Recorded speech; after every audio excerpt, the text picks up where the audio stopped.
El presidente Gabriel Boric realizó una autocrítica este fin de semana a casi 2 meses de haber asumido en su gestión. Admitió que han existido errores en los primeros días, pero sigue creyendo que el gabinete tiene el potencial para desarrollar un buen mandato. Vamos a conversar de este tema con el académico de la Facultad de Ciencias Políticas en la Universidad Diego Portales, Claudio Fuentes. Buenos días, Claudio. Hola, Claudio.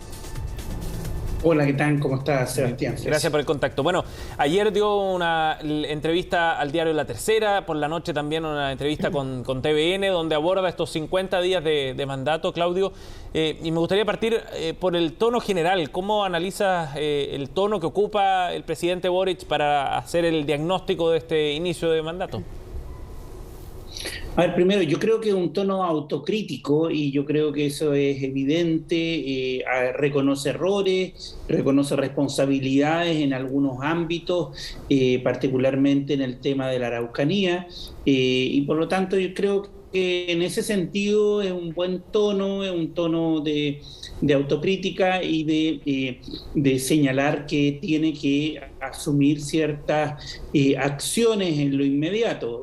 Por ejemplo, el tema legislativo, enviar proyectos de ley, en el tema de desarrollar ciertas acciones, sobre todo en el tema orden público y lo que tiene que ver con la Araucanía. Ahora, la autocrítica ha sido bien valorada por varios sectores y se lee en redes sociales, por ejemplo, pero al revés, la crítica también es que desde el presidente hasta sus ministros, algunos de sus ministros han pedido disculpas en lugar de pedir tantas o ofrecer tantas disculpas, dicen algunos, es mejor evitar equivocarse o actuar de manera rápida. ¿Ahí dónde está el equilibrio de hacer estas autocríticas y comenzar a actuar y pasar luego el proceso de instalación, como dijo el mandatario hace unos días?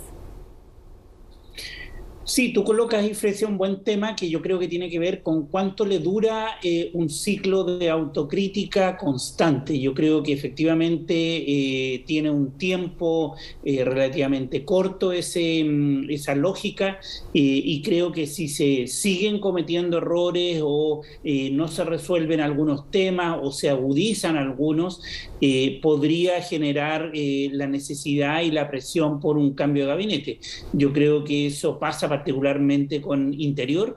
Creo que efectivamente ahí se han cometido errores y efectivamente se están tratando de enmendar. Sin embargo, el tiempo político es muy breve en este tipo de gobiernos que duran 4 años, que están presionados y por lo tanto eventualmente yo creo que nuevos errores, nuevos pies forzados podrían gatillar la necesidad de un cambio.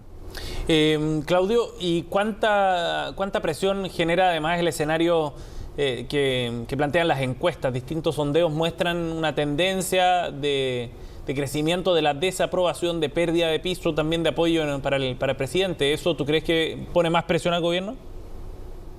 Totalmente, o sea, todos los gobiernos dependen mucho de la opinión pública. Segundo, en este gobierno particular está asociado al tema del proceso constituyente, hay un acto electoral que se va a hacer en septiembre y por lo tanto eso también podría afectar al gobierno.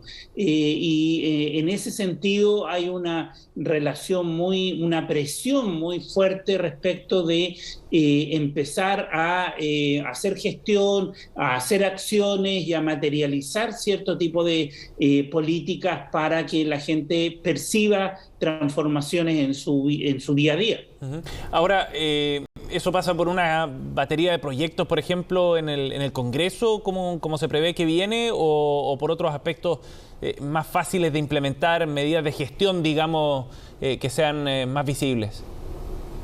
No, yo creo que ambas. O sea, acá en este gobierno y en cualquier gobierno tienes que trabajar en 2 o 3 frentes a la vez. Primero, frente legislativo, priorizar la agenda y establecer una serie de proyectos con la perspectiva de que el próximo año estén aprobados. Segundo, a nivel administrativo, que los gobiernos pueden utilizar herramientas administrativas para viabilizar proyectos, apoyar ciertas urgencias, y eso también lo pueden hacer. hacer, y por lo tanto creo que, por ejemplo, orden público, por ejemplo, todo lo que tiene que ver con inmigración, todo lo que tiene que ver con la Araucanía, creo que también pueden avanzarse por órdenes administrativas y no solo legislativas. ¿Y qué pasa con esta aprobación o cuán incidida está esta aprobación que va a la baja con las crisis que ha tenido la ministra del Interior? Porque se habla desde el principio que la jefa de gabinete en este caso debiese flanquear al primer mandatario, ¿no? Pero con estas seguidillas, con estas semanas que han sido bien erráticas, ¿de qué manera influye en que no se ve este liderazgo político al interior de la propia administración del gobierno? ¿Es así como también va incidiendo, Claudio, no?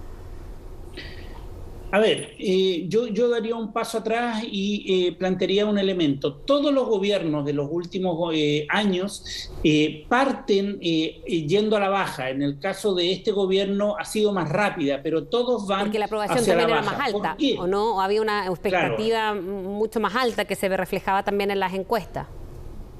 también había una alta expectativa y una caída más pronunciada, pero eso tiene una explicación más estructural. Todos los gobiernos, Bachelet 1, Bachelet 2, Piñera 1, 2 y Boric, ¿qué les ha pasado?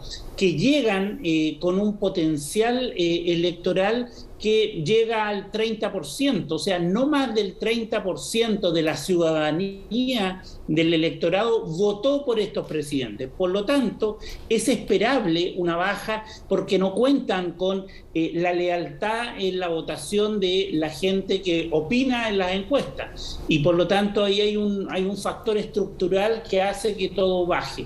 Ahora, identificar si es culpa de Sichel o de alguna otra acción política es bien difícil en encuestas semanales, además, y en encuestas que no preguntan a la ciudadanía, bueno, pero ¿por qué usted está valorando tan mal al gobierno o tan bien al gobierno?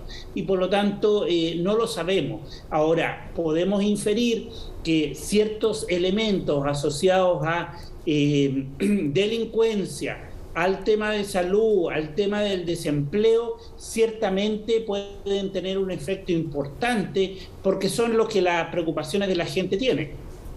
En ese sentido, Claudio, la agenda que está desplegando el gobierno, los temas que está poniendo sobre la mesa, ¿van en la línea correcta respecto a esas prioridades? Yo creo que sí, creo que las prioridades están bastante marcadas y han estado bastante marcadas en los últimos años: delincuencia, educación, violencia, salud y empleo o desempleo. Creo que son las preocupaciones centrales. Obviamente la inflación, que es el marco económico, también es relevante, pero ahí está el núcleo de preocupaciones que el gobierno debiese tener. Y si esto sigue como la continuidad de lo que ha pasado con administraciones anteriores, Claudio, ¿debiese esta misma evaluación que va a la baja ir subiendo? ¿O eso es lo que habitualmente se vive en los primeros meses o la primera etapa de gobierno? A ver, todos los gobiernos que hemos tenido en las últimas, 2 o 3 administraciones han tendido a bajar y las alzas se producen al final del gobierno. Por lo tanto, yo creo que la expectativa no creo que vaya al alza. Ahora, el caso de Chile ahora es distinto. ¿Por qué? Porque tenemos un plebiscito. El plebiscito podría o marcar un alza o una baja, dependiendo del resultado, y yo creo que ese es un elemento, llamémoslo, exterior a una dinámica propia de un gobierno, porque hay un plebiscito nacional que seguramente va a afectar o en aprobación o en rechazo a este gobierno. Bien, Claudio, gracias por conversar con nosotros esta mañana para analizar estos primeros días de gobierno. Que esté muy bien. Gracias, Claudio. Chao, gracias. Buenos días.